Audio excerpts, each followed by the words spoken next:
Welcome to It's Art, Let's Talk About It, a podcast sponsored by the Museum of Western Art in Kerrville, Texas.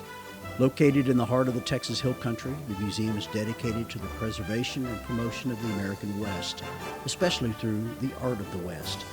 In this podcast series, we will visit with artists, art collectors, and gallery directors working in the Western art genre. We'll talk about the history and heritage of Western art, and we'll talk about why talking about Western art is so important.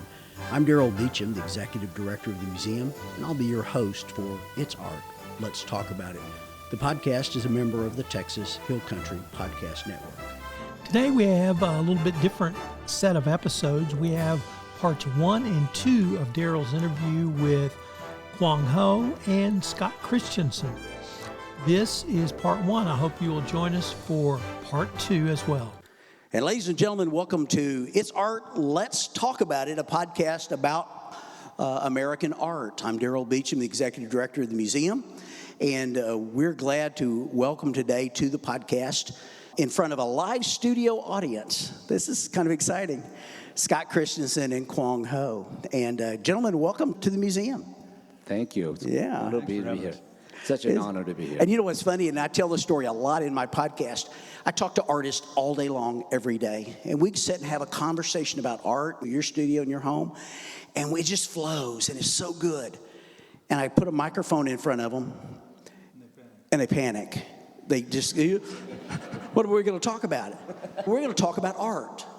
We're going to specifically talk about your art, both individually and then collectively. And then we've got an opportunity in front of the studio audience to let them ask questions. And we're going to let it flow and let it flow naturally. You'll notice I don't have any notes in front of me. This is not a program scripted kind of thing. We want to talk about what people want to hear about with your art. So let's start individually with something I wrote in the book, in the catalog, in my foreword to it. My first sentence is, there's no reason in the world Scott Christensen and Quang Ho should even be friends. Should be friends. You shouldn't even be friends. You guys have nothing in common until the point you have everything in common. Does that make sense? Yeah, he's Batman and I'm Robin. He's Batman and you're Robin, and I don't know what I am, I'm the mayor, I guess, And I wrote in the essay, Scott comes from Lander, Wyoming, grew up fishing, hunting, exploring the woods and the prairies of Wyoming and Montana and Idaho. And Quang is a refugee from Vietnam and fled that country on the day before Saigon fell, leaving his father, bringing his siblings and mom, and coming to Denver. Yeah. And their worlds are worlds apart. And yet, at some point, and that's, I guess, where I'm going with this, you guys, you both became icons of the Western art world, or of the art world. How does that happen? Do you remember? I have no idea. And they don't even know how it happened. But I remember the first time I met Scott. I've seen his work before. But there was a connection, and I don't know how to explain it. There was an ease about, we didn't have to, I don't know, there was an easiness about it. So we were just friends ever since then. And the more I get to know Scott, the more I love him. And he's just a big teddy bear is what he is. He acts tough, but he's just a big teddy bear. But I've always loved his work, and he started showing me his sketches he is one of the most studied artists. He thinks about it in such a beautiful way. And you can see it in his work. I'm not disciplined in that way. I'm kind of wild. I get it there eventually. But with Scott, there's this, you see his sketches are so beautiful. So I love his thinking and I love his paintings. But when I get talking to him about who he is, he played football. He's broken in all kinds of places right now. You don't even know it. And when I brought Adrienne to his studio a long time ago in Idaho, she loves to fish. So I said, Scott will take you out fly fishing maybe. Because I said, Scott, can you do that? He said, sure. He takes her out, but he was crippled. His hip was hurting. He could barely walk. He waded out in the middle of the stream and wouldn't quit until she caught a little trout. In a rapid. And then limped back to shore. I'm like, oh my God. He tossed me a stick, though. At one point, I was worried whether he could get back to shore or not. And so I grabbed a stick, not a stick, a half of a log, and I floated it down to him so that he can brace himself back to the shore. And he reached down and he goes, and it floated right by him. So anyway. That was. But I mean, how'd you guys get together? Your perspective. I've known Quang for quite a while, and I knew he's a wild man. And what I realized is I kind of came from a background of a lot of athletics and a lot of just crazy, throwing your body into everything, throwing your body into things that you shouldn't do. And so I was doing a lot of things that to me were not beneficial necessarily now. Dangerous lifestyle. Yeah. But what I learned from what I liked about Quang is he's that way in the art world to me. He's a wild man. The guy just does stuff that you don't expect. And I think when I got to meet him, I started seeing more and more of that. And I just love seeing how he's thinking and trying to process things. And so we've gone on a few things, done a few things together and I got to watch him shoot a shotgun in the air a couple times. And shooting. In the air, I mean, he cleaned up on some stuff. But it was fun to watch him typically constantly gets out of his element and tries new things. And to me, that's one of the most important parts of life, and is to get out and experience life. And time and memories, I think that means the most to me. Thank you, Scott. And spending time with great people is... So let's talk individually for just a second. I will start with Scott. Your life's not always been about art. No. I mean, you, like I said, growing up in Lander, Wyoming, played football, hunted, fished, went to Chadron State University, threw the javelin, played football, and we've got some photos in one of the cases of him, number 95, I think, uniform. Yeah. But at one point in your football career, it all ended pretty quickly in an accident. You were damaged to where you couldn't play football any longer. Pick that story up there and talk about it. I was damaged for a few years. I just didn't want to believe I was. I was going numb to my waist for weeks at a time. And I was going numb to my waist playing college football from just contact and things like that. And I also competitive wrestled and freestyle Greco-Roman, and I threw the javelin, and I competitive powerlifted. It's just everything that can tear your body up. That's what I tried. Yeah, they're asking that you put that microphone. Oh, okay. Yeah, I don't think they can hear it in the back. Is that better? Okay. Sorry about that. I'm not used to eating microphones. Just eat a microphone. Just kind of put it on your chin. It's clean. We share it. Yeah. I feel like it's going to eat me. It was a difficult time to have everything just stop completely, having to decide if I wanted to be in a wheelchair or not. And I said, I just got to move on. And I completely lost my identity. I had no reason to be a painter other than my life changed at that point. I accepted Christ in my life, and it changed everything. I realized, too, that I was living a life of trying to find, searching, and after that search, it's changed the way I started seeing everything, and time and memories became one of the most important parts to me. I started studying art. I didn't know anything about it. I just had to take an art class because I had to for requirements. And how old were you at the time? I was a senior in high school, college. That's when Senior in college? Senior in college, I changed to art, yeah. I had to take an art class for a requirement, and I took that art class, and I was just the rebel in there, I guess, because I would try to paint things that looked natural, and they were trying to do crazy shit. Yeah. But you had some experience with your grandfather? Yeah, my grandfather was in a wheelchair. He got in a tractor accident, and he lived about an hour away. So I'd go visit him, and he'd be painting, and my grandmother would be, they're a little German. She's about this big.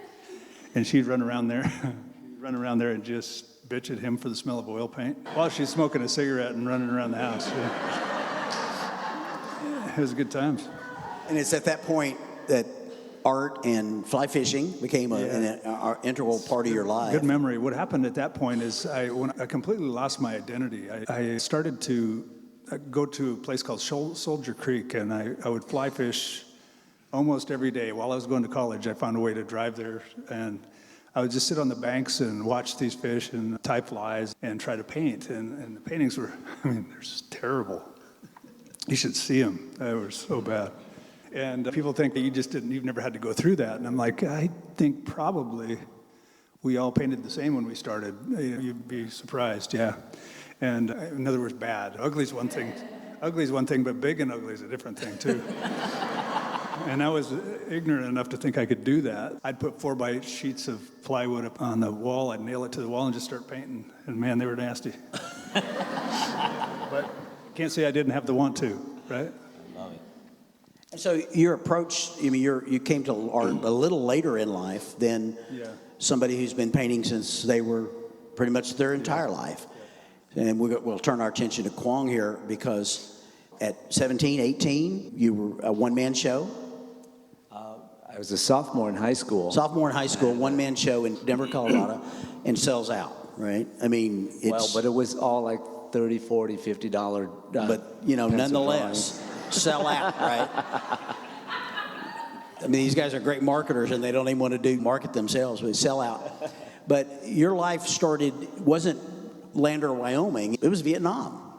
Talk about your life experience to get up to that point where you had that first one-man show.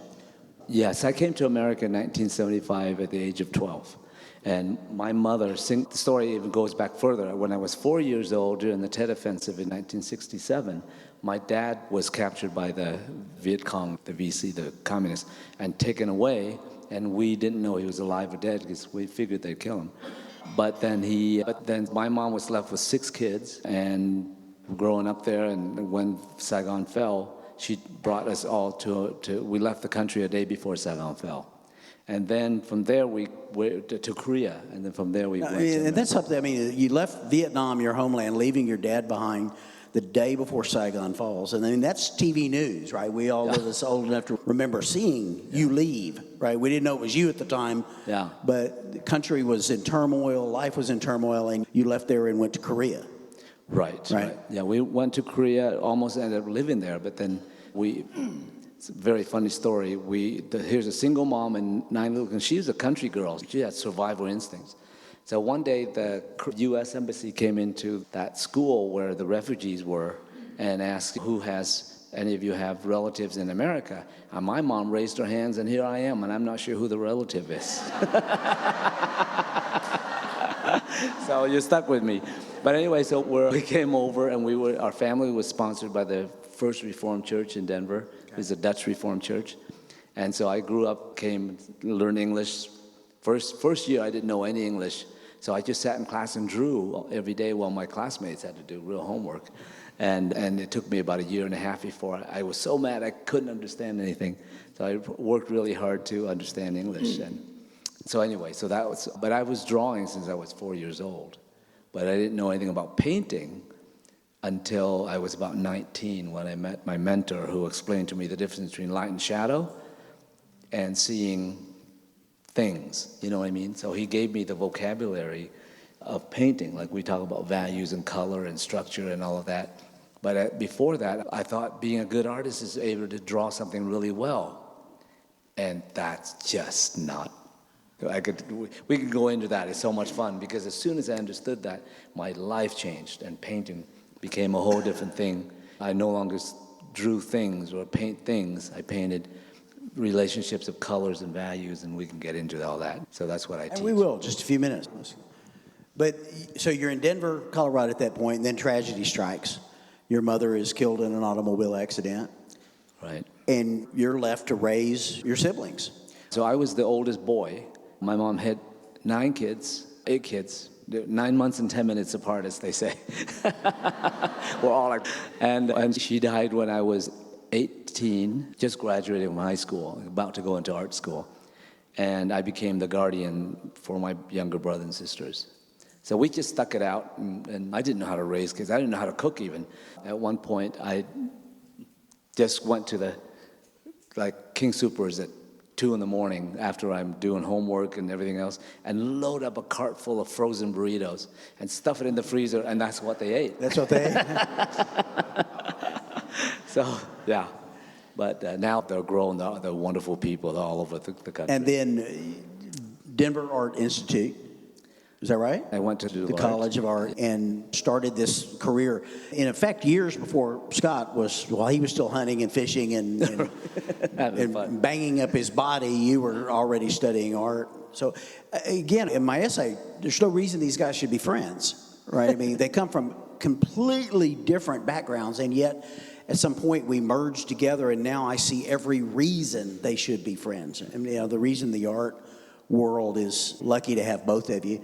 It's funny how the path takes. You smell paint in your grandfather's studio and inspires you, and you're forced into raising your siblings. And so it's a fascinating two American stories, one an immigrant story and one of a good old boy from Lander, Wyoming. But they come together and do some of the most amazing art in the art world. Talk about each individually your day. What does your day look like? I mean, I love this question because I'll sit down and talk to artist Becky Patterson, and her day is completely different than Denise Malky, is completely different than Herman Walker, is completely different from, and I'm fascinated by that. Are you a 8 to 5 painter or 2 o'clock in the morning painter? I mean, what does your day look like, Scott? I never have an idea about that. You never have an idea what your day's going to look like? I mean, I think I've got an idea, and it changes every time. Yeah. That's for me. I mean, I'll start going, okay, I'm going to get onto this and then on that, and I get an idea. I'll take my dog for a walk, have some coffee, look at some other art, and go, some other things I'm starting to see or learn, and go, oh, I don't know what I'm doing with that. Let me think about this. And all of a sudden, I'm down some rabbit trail. And that's the way I learn the most, is I take all those trails. They're pretty interesting. Some of them work and most of them don't. But I think that's really the way to find yourself as a painter still, is what Quang does a lot of, and this experimenting with things and seeing things and approaching it in a different way, trying to, and it's not just to be different for different sake, it's you actually do see something that you want to try. And to me, that's the biggest thing that helps me find this idea finding, putting it together to try to make the statement you want. And so I'll work a day, might be, if I work for 6 hours straight on something, it's a long time for me. I can't do much more than that. I'll have, and sometimes I'll go, that's not true. Every once in a while I'll just have long times, and I'll get up in the middle of the night even and do it. I've been known to do that, but I don't know when it's going to happen, but it's pretty obsessive when it does. But I have no idea how I'm going to do it every day. And I will point out, your studio is attached to your home. Yeah. And so he's walked down the stairs, and you're in this, it's a magnificent studio, and works are all over, although they're not now because we raided the whole place. Yeah. I would say, Darrell, though, that one of the things I do pretty frequently is when I don't consider myself much of an outdoor painter. I do paint outside a few hundred a year, usually depend on the year, 100 to 300 a year outdoors, but they're mostly studies. I really go out to learn. I'll make myself not go over, say, an hour. I'll try to get information rather than trying to make the painting. And I feel like I'm bringing more an authentic read to it, and a different read rather than presupposing I know everything that's going on. One of the things I want to point out is when I was there in picking up the art, Scott was kind enough to show me his truck. Right, we open up the back of the truck, and there's an art studio in the truck, right? I mean, there's all these shelves and paints and brushes and easels and fly fishing gear right up there in the corner, and chairs, and I mean, he's got basically a rolling studio, and that was just kind of cool, right? But go out for an hour at a time to study, and then bring it back to the studio. Yeah, maybe. Do you do a lot of sketching? I mostly just sketch with paint out there. I do a lot of composition drawings when I start, but once in a while. Otherwise, I just go straight at that content. I'm looking for that content as much as I can, and I'm trying to stay objective with it. And that's the way I study outdoors. What do you mean by content? I'm wanting to see how the light and the shadow read together, and then I want to see what kind of temperatures am I seeing in the light and in the shadow. What kind of key do I want to see it in? Because some of the painters I study, when I look at somebody like Sorolla and how he would open up his shadows, and Zorn did the same thing so much later in his life, and so did Sargent. He didn't use those heavy darks until later in his life, and I've realized that's how I can control those middle values. I try to get that tonality that I think I'm seeing, and then work toward the dark patterns. And one of the quotes we've got on one of the walls, and I don't even remember where it is, says basically for this entire show, you worked with 3 basic colors. I usually will start with 3. It doesn't have to be the same 3. You will usually start with 3. It's not usually the same 3, but I did this whole show mostly I would start with cobalt, Venetian, yellow ochre, and white. And I didn't get me too heavy. It kept the tone and the value, the key up, and then I'd work toward the darks. If I start putting patterns in, I started studying Gustav Baumann, the wood prints, and the more I was studying the way he did patterns through his painting, I'd start developing ways to pull the painting together with middle values, and then with a color or 2 or 18. And then just trying to pull the whole together toward the end with the darks. I try to avoid the darks for a while. And Quang, what does your day look like? Again, same question. Huh? Chaos. Chaos. No, I feel every day is like I wake up in the morning and I wade through all this other stuff to try to get to the easel. And sometimes that doesn't happen until 2 in the afternoon. So it's just like wading through all the stuff I have to do. But now with Liam along too, that becomes part of the equation. But it's ultimately about getting up to the easel and getting some work done. So there's no set time. Adrian and I, this last year painting for this show, we didn't take much vacation at all. We just wake up, get everything done so we can paint as long as we can, because it takes that kind of attention and demand of your time. All the paintings that you see in here, they have been on and off my easel for a year and a half. Interestingly, this painting in the corner of the figure with the owl, that was the quickest painting I did. And I think I got the whole thing done in probably a week, and then I just fussed with it. But some of the smallest paintings, that thing's been on and off my easel for almost a year, and it changes, all of them. And then in the middle of that, I'll start a new one, and then take as long as it go. And you're working out of 2 different studios, right? I mean, 9 months of the year you're in Pennsylvania, and you guys come to Denver in the summer. Right. So you haul a lot of stuff back and forth.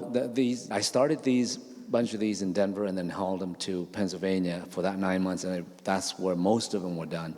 And then we hauled 65 paintings before they were framed, including Adrian's solo show that's in Denver now, back to Denver in our Ford Expedition. We fit the whole thing in there. It was amazing. And then we came, and then I put them all back up, framed them, and then finished them in Denver before you picked them all up. Right. But my day, I don't have a pattern. I'm as chaotic as my paintings are. Do either of you listen to music while you're painting? Yes. I mean, what do you listen to inside? I mean, and put the microphone right up there. Sorry, I just feel like I'm eating something, and it doesn't. I listen to a lot of different things. When I early on started painting, I started really introducing myself to classical music, and I listened to a lot of that. Always loved to really. It changes the pace of the way I paint, depending on what I listen to. And I find myself purposely changing the music as per what I need for what I'm working on. Because I know a pace. If I need to slow down, I'll put something different on. If I need to speed up, I'll listen to some crazy stuff if I need to. I just don't know that music is a really big part of what I do. I take music out with me all the time outside as well. But it's something about the mood that it can create. Especially one of my favorite pieces of music is Gorecki's Symphony No. 3. Which one? Gorecki, Symphony No. 3. And it's really moody, but it changes in subtle ways the whole time. And Don Upshaw's singing in there, and it's haunting. It's really different. But I'd go from that to I Need a Little Willie Nelson and possibly a beer. There you go. Yeah. It's that Texas connection coming out. Yeah, that's right. What about you, Quang? Yeah, no, the same thing. I'm listening less and less to music. Once in a while, when I want to me, my favorite piece is Beethoven's Piano Concerto number. The Emperor Concerto, yeah. And then the other one is his Violin Concerto. Those things just send me. I think the thing we got to make sure you pointed out is Liam is in the studio a lot. Yeah. He's in Daddy's house, as he calls it, right? Yeah, Daddy's house or And Mom's house. cute little side story. I was backing a truck up to deliver the art, or to pick up the art, and Quang was back there giving me the comeback sign, and I looked in my left mirror, and Liam is down there doing the same thing. And he's looking at his dad, and he's looking at me, and Quang said, "Stop." And Liam went, "Stop."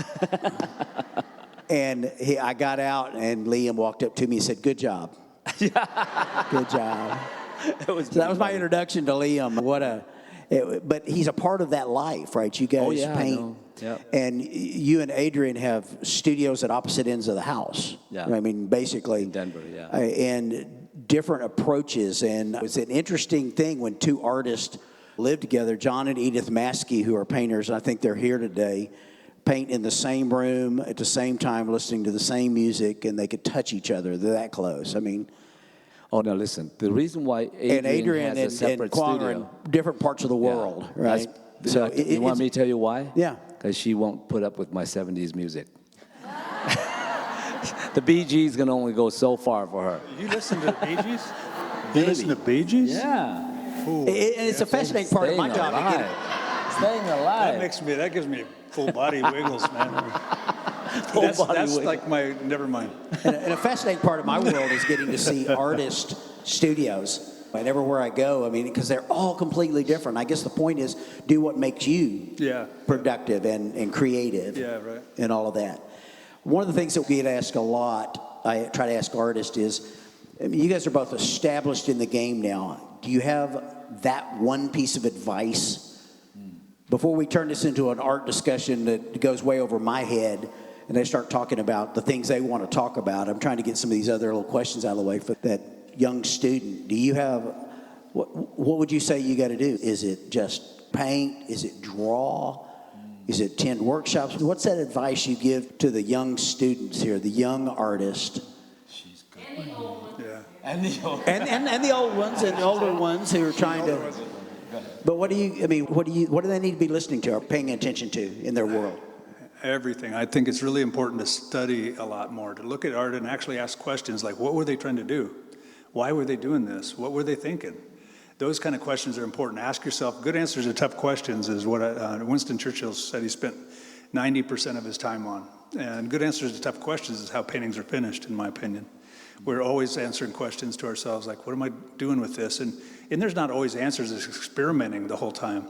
But I think one of the most important parts for me also is really good friendship with artists that you really appreciated and love being around, because it goes back to what are you going to spend your time doing with and with whom.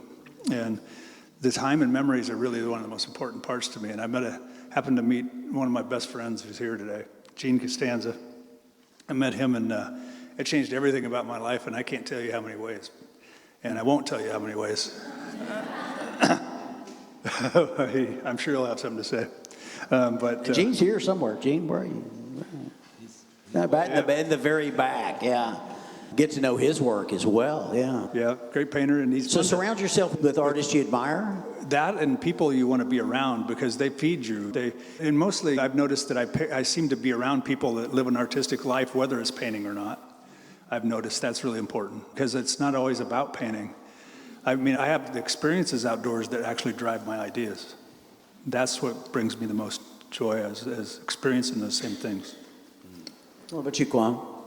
Advice? I think the most important thing if you're going to become an artist is to have your drawing skills so fluent that it's like breathing. There's no way around it. Is that muscle memory?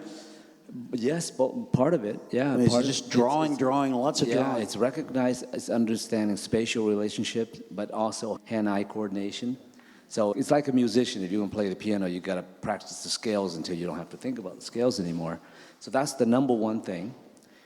But I could say that's just the beginning. I know that there are artists, a lot of artists who are that skilled, but they don't have that next level. And that next level is like what Scott is saying, is now you have to ask, what is painting all about? And I had a couple of epiphanies, very important epiphanies, along the way that changed who I am as a painter, that built.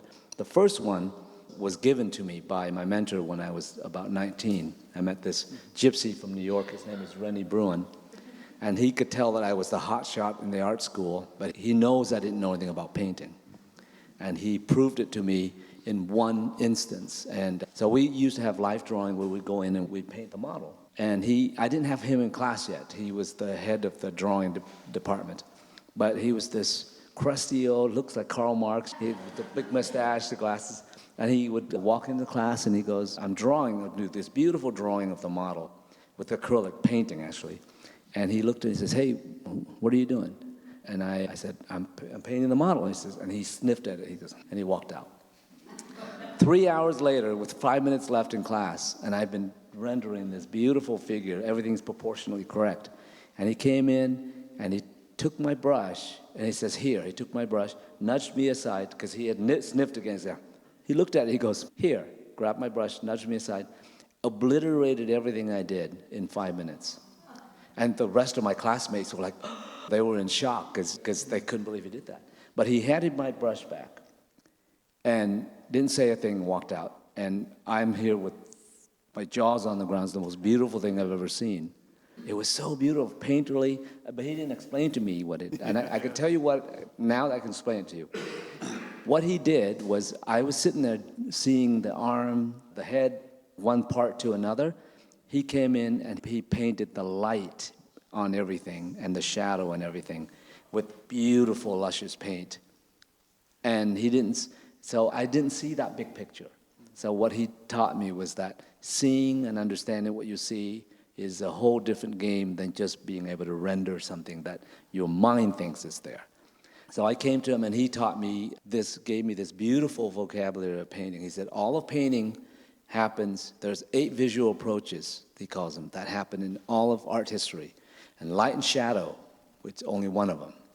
So that's why Van Gogh is not light and shadow, Van Gogh is different. And Jackson Pollock, we can go down all that. But anyway, the whole point is that practice your drawing like crazy until you can, and then explore what painting is about. And you can only do that by exploring and reading and understanding. There's a reason why the great masters are great. There's more than just rendering something. And you mentioned Sorolla, Yeah. Joaquin Sorolla. Who are the others? For me, For each, who are those masters that these young people and these older people who are wanting to be who should they be looking at? What works are important in your world? And it goes back to that same thing that Quang's talking about when it goes to your drawing. When I think of compositions, the way people are drawing things, when I see Edward Compton, for instance, as a landscape painter, and he thinks different, his shapes are different, the way he approaches. So I'll look at different people for different things. I spent many years trying to understand Anders Zorn, and Anders Zorn to me was one of the biggest influences I saw. The Zorn palette. Not the Zorn palette. Yes, that did influence me, but But his work. Zorn was Prince Eugene from Sweden collected a lot of his work, so he let about a bunch of it out in '94, and we went over to Sweden to see those, and I went to Mora, his hometown. But I looked at as I looked at the paintings, they weren't about specifically color; they were about connectivity of everything, and how things connected, how the lights and shadows played off of each other, and trying to find that relationship, and how subtle he could put a back of a woman in shadow. It doesn't matter if it's a rock or a back to me. It's just going to connect with the water in the light, and you're going, okay. So he's moving your eye through with soft edges, hard edges, and he reworked. What I was most impressed with Zorn is how many layers he actually covered those things just over and over. You don't see that when you look at the books and quick images of them. You take those close-ups and you realize just how many layers it took him to orchestrate an entire painting. So Zorn is a big one. Levitan is a big one. When I saw him, I just thought, I got to start again. Carl Rungus, his ability to study. When Carl Rungus he came over from Germany and he came to Cora, Wyoming, and he started painting studies outdoors to try to learn to put his wildlife into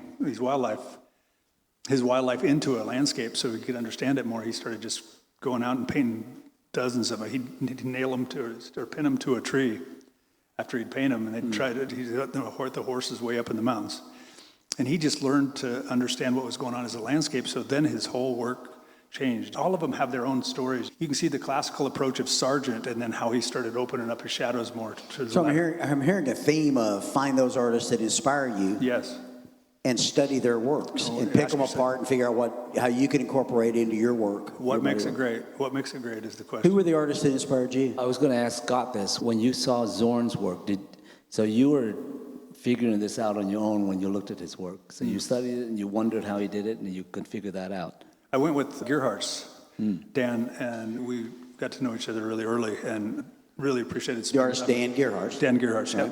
And we've been friends for a long time, but I was still trying to understand painting in general, let's say. And what I could see in Zorn was a rawness to his work. And it's just especially those little studies. You just see them, and it wasn't anything extravagant about them, but the relationship to things as they related.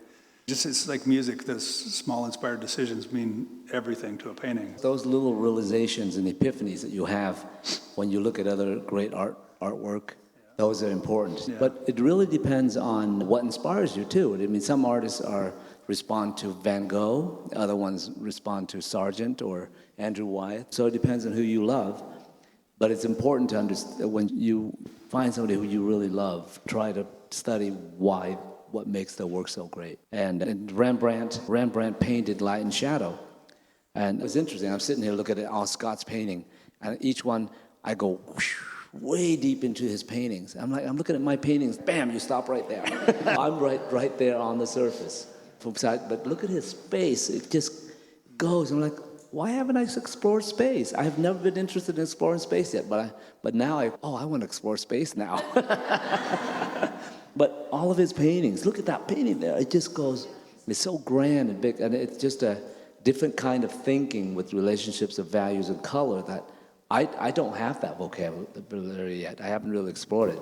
And so it's different. My paintings are about rhythm in a painting. And it's a different thing, right? For me, Nikolai Feshin is wonderful at that. He's just so great at that. But if you want space, which I absolutely love too, I mean, George Inness is one of my very favorite painters. Twachtman is a different kind of thing. Sargent is the greatest virtuoso who ever lived, in my estimation. I don't think anybody can paint as beautifully and as fluidly, as easily as he. It's like speaking to him, and he's wonderful.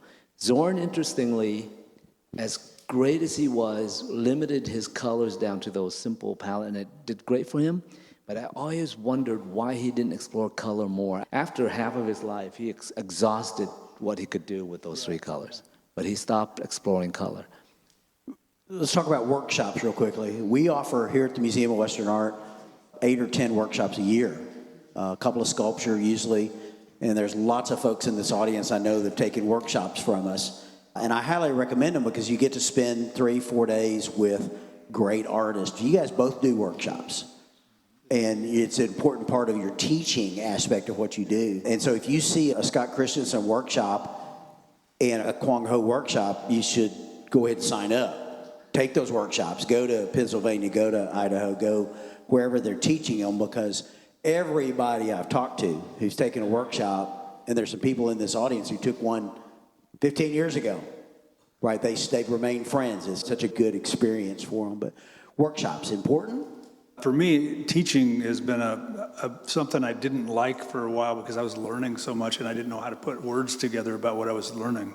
But the more I started trying to come up with good answers again to how to explain what I'm trying to understand, I started reading a lot of different versions of things, but mainly having to come up with my own understanding of and how I wanted to put it together.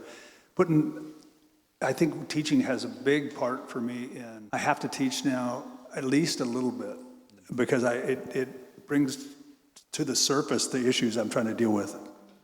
It brings to the surface all those issues. And I can see that the very things I'm trying to teach are the things I'm trying to work out.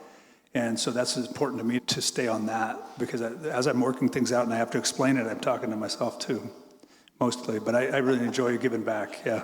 And we know Quang talks to himself because of 50 personalities that are in there, right? But aren't you teaching online a little bit, or what is that thing that you're doing? Yeah, I've got an adventure, it's called Adventure Painting, or Adventure, I think it's called. But it's a series of videos. They're short. They're like 5 and 20-minute videos, but they're content of things that I do to go through an entire painting anyway. I never know how I'm going to have to solve the problems in painting. Sometimes it's to reestablish your lines and shapes again, and I'm doing that all the time. I'm reestablishing good drawing back into the painting, redoing the shapes, watching my edges and orchestrating how I want you to see this thing. And I think that is a really big part for me. It has to be. I was in both of their studios recently and have an experience with each of them where I cringed because Scott had a beautiful painting, looked like it was sitting on top of a trash box. Oh, it was, yeah. And it's a magnificent, wonderful piece, and I pulled it down, wondering, why is this beautiful painting? And he said, I think I'm going to scrape it off and start over. And I'm thinking, my God, please don't do that. But you couldn't make it work. I will. I think I will. But you're working on it for a number of years now. But I go through these things and I'll chisel them down and I'll sand them down until I get kind of a ghost of this. Yeah, he told me he's going to sand this painting down, and please don't. Yeah. And then a similar story, in Quang's studio, we went next door to, forgive me. Dan's studio, right there together. And where Quang's studio is this chaos and mess of a place, and it's beautifully wonderful. You walk in next door to a painting friend of his, Dan, and it's an austere clean, surgical-looking place where he's got one painting on the wall. And they all work differently. But the point I'm getting to is that Dan had one of your paintings that you had given him because you couldn't make it work. And he had scraped and repainted, and it was kind of a Dan and Quang show at that point. Yeah. And Quang telling him, my God, that's better. That's so much better. And I just thought, my God, guys. Anyway. Yeah. But do you start over a lot? Oh gosh, yes. Oh yeah. I don't know how many of these paintings will have a painting underneath it because I've painted over a bad painting. There's a few of them. I've got black lights. I'm gonna turn the lights off. That's really interesting. There's a number of them in here. And that one has a different. And painting. I know that's true because I've been very gifted. Both of these gentlemen have given me a small painting for my collection. And on the back of Scott's, it's a waterfall scene, right? It's a Idaho, Montana waterfall scene. I don't even know which waterfall, but, you know, I love it, absolutely love it. You flip it over and it says Paris, France, or somewhere, right? It was a painting that started out that he scraped. I mean, there may be another painting underneath it. I need to get the black light out and look. And your case is the same, right? I mean, oh yeah, I think one of I'll give you advice right now that's useful for me now, and it took me a long time to get over that fear, but now there's no attachment to anything that I do, nothing. It's really important. If you want to grow fast, don't be afraid. If you don't like something, and don't think, oh, it was like.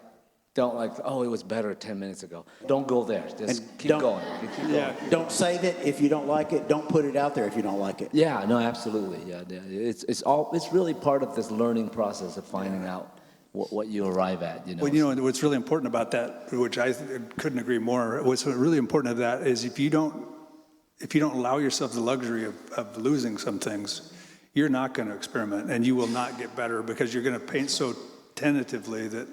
It's just going to be you're just sneaking up on everything, and at the end you sneak even more, and it just doesn't work that way to me. You end up spinning your wheels. So don't hang on to a painting just because you've got investment in it and time on it. If it doesn't suit you and you're not willing to sign it, scrape it, sand it down, start over. That works in life too, I think. Hang on to it. Just don't hang on to the things that you wouldn't sign your name to. Let's talk about it. We appreciate that, and Thank you. Thank you so much. Thank you, guys. We appreciate it. And let me. Thank you. And of course, I want to do an opportunity. Books are for sale in the museum store, $22 plus tax. Get them now while you can. And they're going to be in town a little while longer, not much, because there's some airplane flights to catch. But you can maybe get them signed. Thank you for coming to the Museum of Western Art. Thank you for coming today. And ladies and gentlemen, one last round of applause for Scott Christensen and Quang Ho. Thank you. And It's Art has been a production of the Texas Hill Country Podcast Network in Kerrville, Texas. Come see the Museum of Western Art at museumofwesternart.com. We hope you've enjoyed this episode of It's Art, Let's Talk About It, a production of the Museum of Western Art in Kerrville, Texas. We hope you'll visit the museum in person. We're located at 1550 Bandera Highway in Kerrville, Texas. Find out more about us by going to www.museumofwesternart.com. And we hope you'll join us next time for It's Art, Let's Talk About It. The podcast is produced by the Texas Hill Country Podcast Network.